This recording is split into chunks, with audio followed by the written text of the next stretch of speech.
Bugünkü tədbirin əhəmiyyəti haqqında bir misal gətirmək istəyirəm. Təxminən bir 50-60 il Azərbaycan alimləri, yəqin ki, qardaş ölkələrin alimləri ilə bir yerdə bu Esperanto dilinə oxşar olaraq türk dilləri üçün vahid bir dil hazırlamaq istəyirlər. Yəni, burada nəticəsiz qutarır, təbii ki, nəticəsiz də qutaracaqdır. Amma bunu bugün müzakirə elədiyimiz təhsil məsələsi həll elədi. Qardaş Türkiyə, deməli, bu SSR dağılandan sonra ki, bu indiki müstəqil dövlətlər olan türk dövlətlərindən çoxlu sayda tələbələr qəbul elədi. Və əlbəttə ki, bu qəbul eləməli ki, ərazisinə görə, əhalisinə görə, siyasi və hərbi gücünə görə Türkiyə türk dövlətləri arasında liderdir. Və bu məsələ, bu deməli, nəticəsiz 50 ildən artıq sürülən ortaq türk dili yaratmaq məsələsi çox asanlıqla həll olundu və indi heç kim yəqin etiraz eləməz ki, bu türk dövlətləri, türk xalqları arasında ortaq türkçə ilə Türkiyə türkçəsi qəbul olundu və bundan da bir qorxmaq, narahatlıq keçirmək lazım deyil. Onu qeyd edeyim ki, dil məsələsi təkcə ünsiyyət məsələsi deyil, müasir dünyada həm də bir güc məsələsidir, siyasət məsələsidir.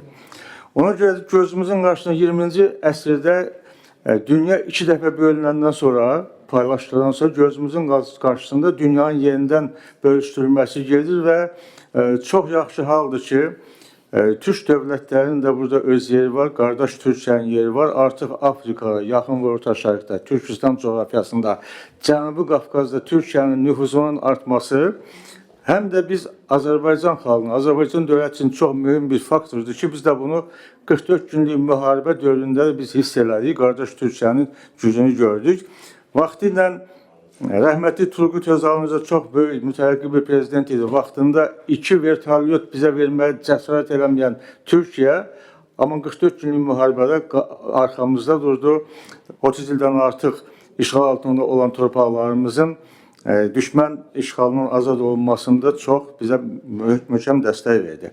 Yəni, bu təhsil və elm məsələsi bu dövlətlərin inkişafında çox mühüm bir faktordur. Dildən də başqa bu elm məsələsinə gəldikdə isə ortaq texnologiyanın inkişaf elətdirilməsi ki, bu Türkiyədə artıq dünya səviyyəsinə çatmış bir məsələdir.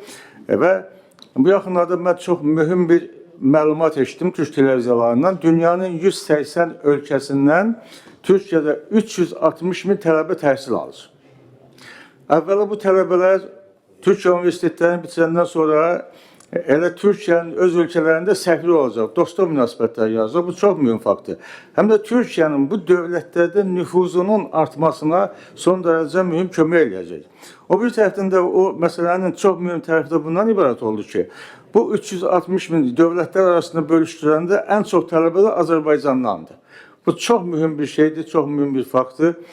Bugünkü tədbir çox yüksək siyasi, elmi, texnoloji baxımdan hansı yöndən yanaşsaq, çox mühüm bir tədbirdir.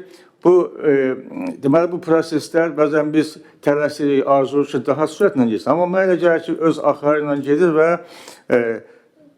hər halda bütöv bir dövlətin yaranmasından söhbət getmir. Amma bir siyasi birlikdən, Turan birliyindən söhbət gedir və bu yöndə dövlətlərimizin hamısı, deməli, ciddi addımlar atır. Bu yolda hamımıza, o cümlənin də bugünkü tədbirə təşkilatçı olaraq sizə və Şahin müəllimə öz təşəkkürümü bildirir.